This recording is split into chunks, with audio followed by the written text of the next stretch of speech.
L'image qu'on a tous de l'ADN, c'est celle du code de la vie. Hmm.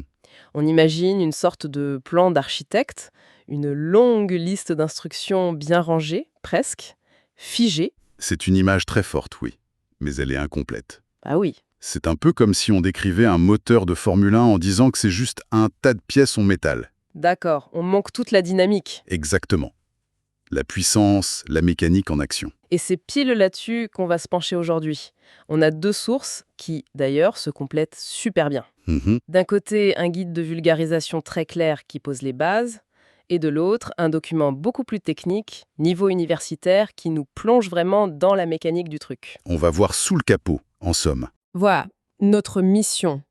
Dépasser l'image de la simple double hélice pour découvrir l'ADN comme un objet physique. Un truc qui se tord, qui se compresse, qui se casse.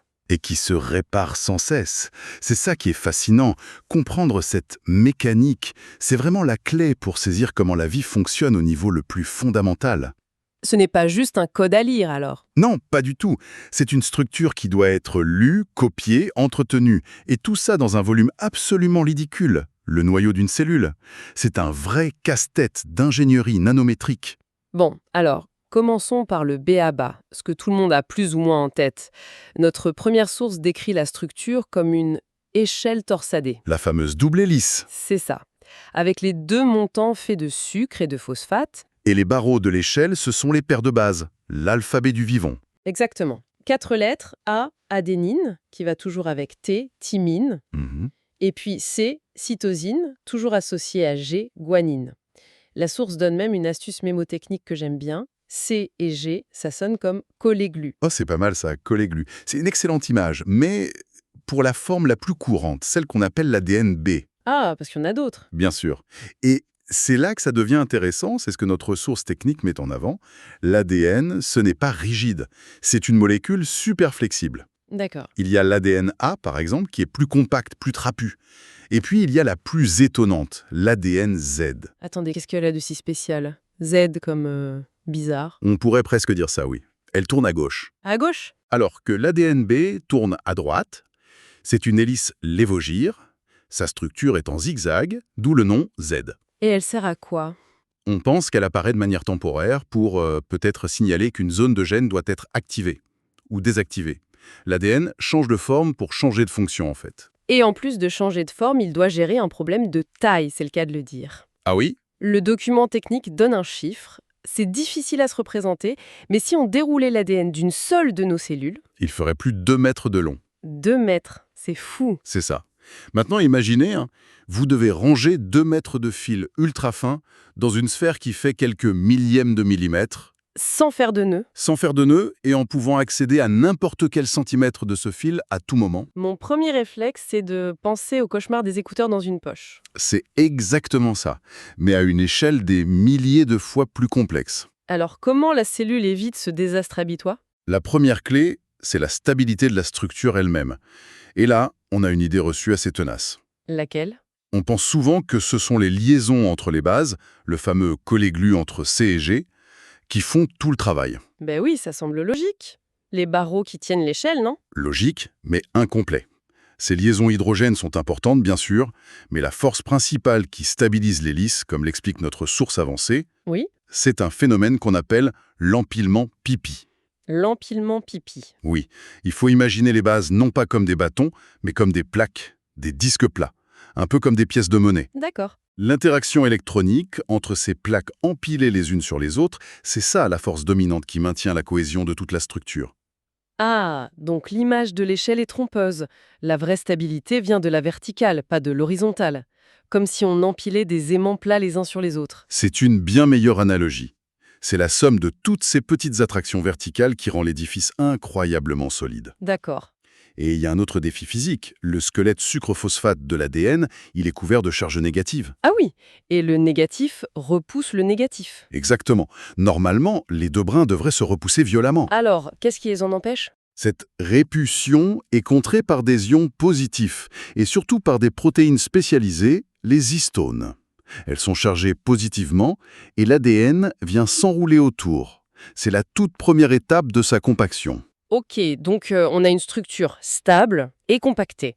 Mais la cellule doit la lire. Comment elle fait pour ouvrir ce paquet ultra compressé? La réponse, c'est la topologie, un concept de la physique. La topologie? En gros, l'ADN dans nos cellules n'est pas détendu, il est sous tension. Une tension?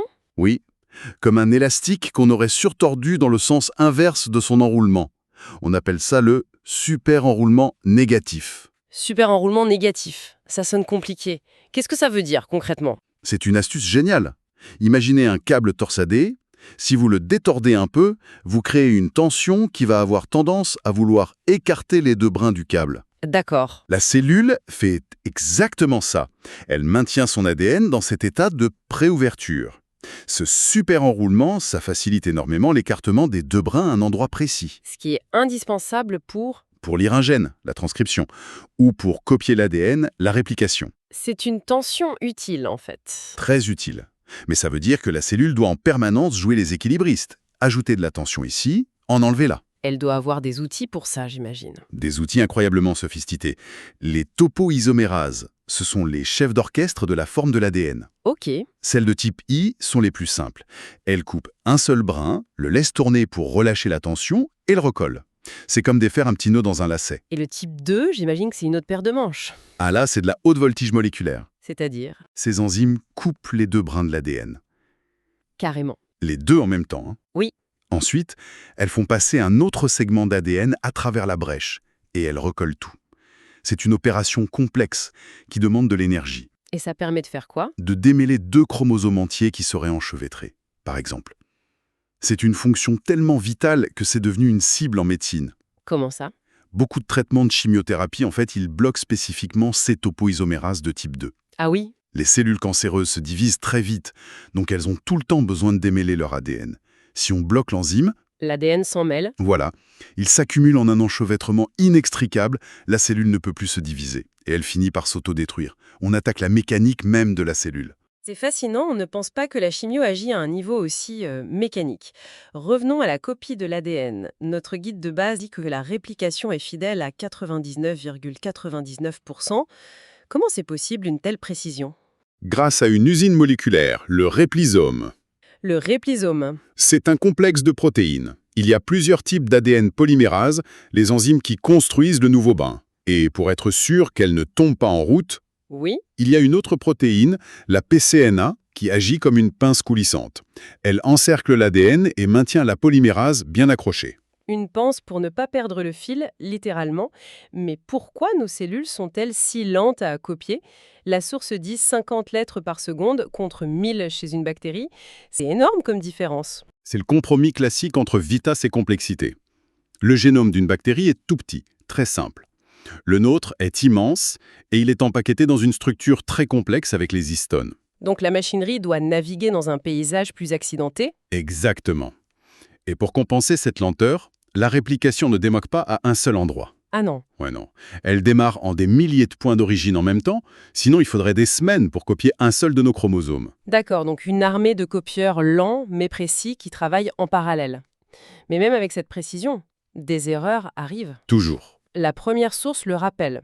L'ADN est attaqué en permanence, les UV, les produits chimiques ou juste des ratés de la copie. Et le mot permanent, c'est faible. Notre source la plus technique donne un chiffre. Allez-y. On estime qu'il se produit entre 10 000 et 100 000 lésions sur l'ADN de chaque cellule, Attendez, chaque jour. 100 000 lésions par jour, par cellule. Ça donne le vertige, on a l'impression que notre corps est en état de siège. C'est un peu ça. Et si on est encore là, c'est uniquement parce que la cellule a développé toute une panoplie de kits de réparation d'une efficacité redoutable. D'accord. Pour les petits dégâts, sur une seule base, il y a le système BER. C'est un scalpel de précision qui retire juste la base abîmée et la remplace. Et pour les dégâts plus gros? Alors, si une lésion déforme carrément la double hélice, comme celle causée par les UV, Oui. la cellule déploie le système NER. Là, c'est plus un scalpel. C'est une équipe de BTP moléculaires qui découpe tout un segment d'une vingtaine de bases et le reconstruit à neuf. C'est un système important, j'imagine. Crucial. On le voit dans des maladies comme le xéroderma pigmentosum. Un défaut dans ce système NER rend les patients ultra sensibles au soleil et du coup au cancer de la peau. Mon guide dit que la cassure des deux brins, c'est la catastrophe nucléaire pour la cellule. C'est un peu dramatique, non? Pas tant que ça. C'est parce que le fil est littéralement coupé en deux. Et il n'y a plus de modèle en face pour réparer. C'est ça le problème, hein. C'est exactement ça. Le chromosome risque de se fragmenter. C'est souvent une sentence de mort. Alors face à cette urgence, la cellule a deux stratégies, Un plan A et un plan B. en quelque sorte.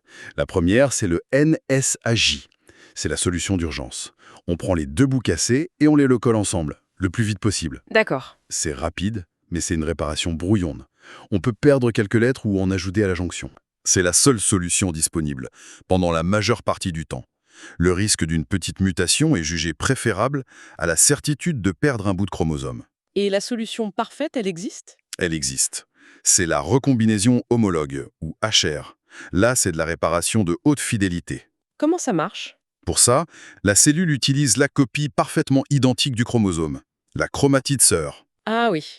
Elle l'utilise comme modèle pour reconstruire la partie cassée sans aucune erreur. Mais j'imagine qu'il y a un mais. Le mais, c'est que cette copie parfaite, elle n'existe que pendant une fenêtre de temps très courte, juste après la réplication de l'ADN et avant la division de la cellule. Donc la cellule doit choisir sa stratégie. En permanence, elle évalue la situation. Est-ce que j'ai une copie de secours sous la main? Si oui, réparation parfaite avec HR. Sinon, c'est l'opération de la dernière chance avec NHH. Et quand une réparation échoue, ou quand une réparation brouillonne, change quelque chose, on a une mutation. C'est ça. Notre guide rappelle que ce n'est pas toujours négatif. C'est le moteur de l'évolution, la source de toute la diversité du vivant. Absolument. Et la grande révolution de ces dernières années, c'est qu'on ne se contente plus d'observer ces mutations.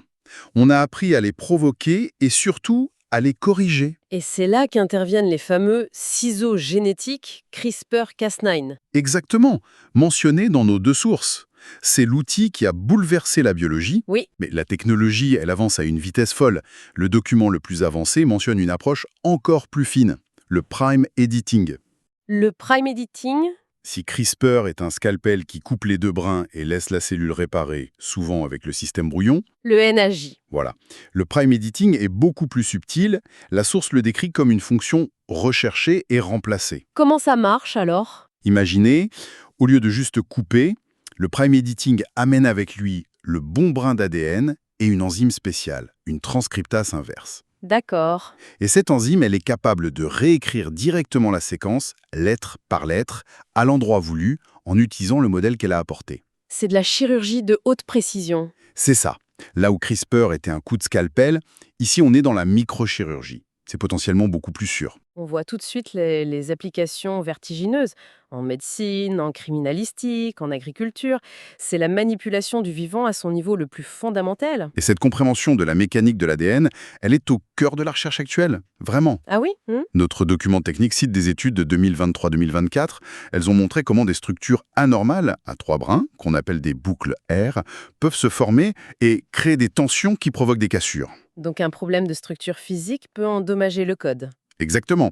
Et le point crucial, c'est que ces études ont montré que ce phénomène est pire quand il y a des mutations dans des gènes suppresseurs de tumeurs très connus. Comme les gènes BRCA. Précisément, les gènes BRCA liés au cancer du sein et de l'ovaire. On a un lien direct entre la physique de l'ADN, sa mécanique, et le développement de certains cancers. C'est incroyable. Comprendre comment ces boucles se forment pourrait ouvrir de toutes nouvelles pistes de traitement. C'est un parcours fou. On est parti d'une image simple, presque enfantine, d'un code ATCG, Mhm. pour arriver à un objet physique d'une complexité folle avec ses tensions, sa compaction et toute une armée d'enzymes qui le gèrent, le réparent. L'ADN n'est pas juste un plan, c'est une sculpture vivante. C'est la synthèse parfaite. Le code, c'est l'information. Mais la structure physique et sa dynamique, c'est ce qui permet à cette information d'être lue, protégée, transmise.